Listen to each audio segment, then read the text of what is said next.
ಅವರು ಬಜೆಟ್ ಬಗ್ಗೆ ಮಾತಾಡಿದ್ದಾರೆ. ಸಿದ್ದರಾಮಯ್ಯ ಮಂಡಿಸಿದ್ದು ಸಾಬರ ಜಟಕ ಏರಿ ಹೊರಟಿದ್ದಾರೆ. ಸಿದ್ದರಾಮಯ್ಯ ಅವರು ತಿಪ್ಪೆ ಸಾರಿಸುವ ಕೆಲಸ ಮಾಡ್ತಿದ್ದಾರೆ ಅಂತ ನೇರ ವಾಗ್ದಾಳಿ ನಡೆಸಿದ್ದಾರೆ ಆರ್ ಅಶೋಕ್.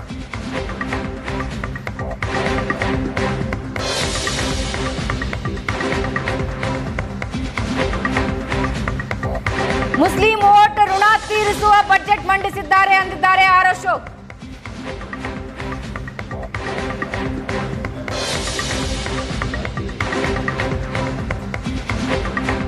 ಇದು ಸಾಬರ ಬಜೆಟ್, ಸಾಲದ ಬಜೆಟ್ ಅಂದಿದ್ದಾರೆ.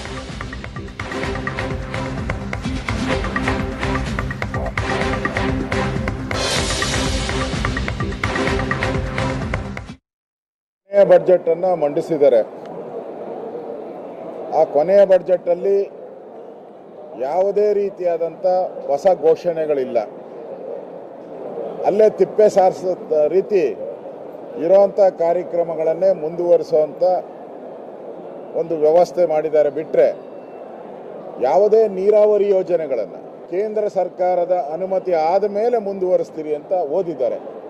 ಅವಶ್ಯಕತೆ ಏನಿತ್ತು? ಓದೋ ಅವಶ್ಯಕತೆ ಏನಿತ್ತು? ಕರ್ನಾಟಕದ ಇತಿಹಾಸದಲ್ಲೇ ಹೈಯೆಸ್ಟ್ ಸಾಲ ಮಾಡಿರೋಂಥ ಮುಖ್ಯಮಂತ್ರಿ ಒಂದೇ ವರ್ಷದಲ್ಲಿ 1,16,170 ಕೋಟಿ ಸಾಲ ಮಾಡಿದ್ದಾರೆ. ಅಲ್ಪಸಂಖ್ಯಾತರಿಗೆ ಭರಪೂರ ಮುಖ್ಯಮಂತ್ರಿ ಅಲ್ಪಸಂಖ್ಯಾತರ ಕಾಲೋನಿ ಅಭಿವೃದ್ಧಿಗೆ 1,000 ಕೋಟಿ ಅದರಲ್ಲಿ ಕೊಟ್ಟಿರುವಂಥದ್ದು. ಆಮೇಲೆ ವಕ್ಫ್ ಬೋರ್ಡ್ ನಾವು ಹೇಳಿದ್ರಲ್ಲ, ವಕ್ಫ್ ಬೋರ್ಡ್ನ ಮುಚ್ಚಬೇಕು ಅಂತ ನಾವು ಹೇಳಿದ್ರಿ. ಈ ಸಿದ್ದರಾಮಯ್ಯ ವಕ್ಫ್ ಬೋರ್ಡ್ನ ತೆರೆಯೋಕ್ಕೆ 150 ಕೋಟಿ ಕೊಟ್ಟಿದ್ದಾರೆ. ಅವರೇ ಬರೆದಿರೋದು. ಆನೆಯನ್ನೇರಿಕೊಂಡು ಹೋದಿರಿ ನೀವು, ಕುದುರೆಯನ್ನೇರಿಕೊಂಡು ಹೋದಿರಿ ನೀವು. ಆದರೆ ಸಿದ್ದರಾಮಯ್ಯನವರು ಸಾಬರ ಜಟಕ ಏರ್ಕೊಂಡು ಹೋಗಿದ್ದಾರೆ. ಅಬ್ಕಾರಿ 40,000 ಟಾರ್ಗೆಟ್ ಕೊಟ್ಟಿದ್ದಾರೆ. ಆಮೇಲೆ ಹೊಸ ಬಾರ್ಗಳು, ಹೊಸ ವೈನ್ ಸ್ಟೋರ್ಗಳನ್ನು ಘೋಷಣೆ ಮಾಡಿದ್ದಾರೆ. ಅದು ಏನಂತೆ ಟ್ರಾನ್ಸ್ಪರೆಂಟ್ ಆಗಿ ಅವ್ರ ಶಾಸಕರಿಗೆಲ್ಲ ಮೋಸ್ಟ್ಲಿ ಅವರ ಕಾಂಗ್ರೆಸ್ MLA ಇದೊಂದು ರೀತಿ ಸಿದ್ದರಾಮಯ್ಯನವರು ಓಟಿನ ಋಣ ತೀರ್ಸಕ್ಕೆ, ಮುಸ್ಲಿಮರ ಓಟಿನ ಋಣ ತೀರ್ಸಕ್ಕೆ ಓಟಿನ ಬಡ್ಜೆಟ್ ಅಷ್ಟೇ ಇದು. ಆಹಾ ಗಂಟಲು ಒಣಗಿದೆ ಅವ್ರ ಕವಿತೆ.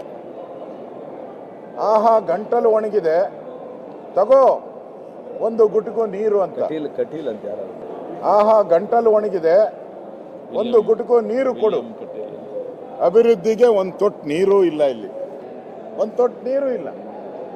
ಬೆಂಗಳೂರಿಗೆ ಎಲ್ಲ ಫುಲ್ ಅಂಡರ್ಗ್ರೌಂಡೇ. ಇನ್ಮೇಲೆ ಯಾರು ರೋಡಾಗಿ ಓಡಾಡಂಗಿಲ್ಲ. ಎಲ್ಲ ಬೆಂಗಳೂರು ಜನತೆಗೆ ಮೂಗಿಗೆ ತುಪ್ಪ ಸವರಿಸುವಂಥ ಒಂದು ಯೋಜನೆಗಳನ್ನು ಇಲ್ಲಿ ಅನೌನ್ಸ್ ಮಾಡಿದ್ದಾರೆ. ಇದ್ರೆ ಯಾವುದರಲ್ಲೂ ರಿಯಾಲಿಟಿ ಇಲ್ಲ. ಅವರು ಕಸದ ಬಗ್ಗೆ ಒಂದೇ ಒಂದು ಪ್ರಸ್ತಾವನೆ ಇಲ್ಲ. ಕಸದ ಬಗ್ಗೆ ನಾವೇನು ಮಾಡ್ತೀರಿ ಅಂತ. ಈಗ ಬಿದ್ದಿರೋ ಗುಂಡಿಗಳು ಮುಚ್ಚಕ್ಕೆ ಪ್ರಸ್ತಾವನೆ ಇಲ್ಲ. ಇದರಲ್ಲಿ ಹೊಸತನ ಏನೂ ಇಲ್ಲ.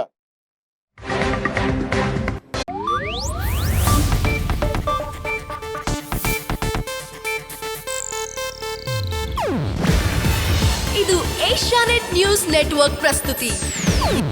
ನೀವು ನೋಡ್ತಿದ್ದೀರಾ ಏಷ್ಯಾನೆಟ್ ಸುವರ್ಣ ನ್ಯೂಸ್.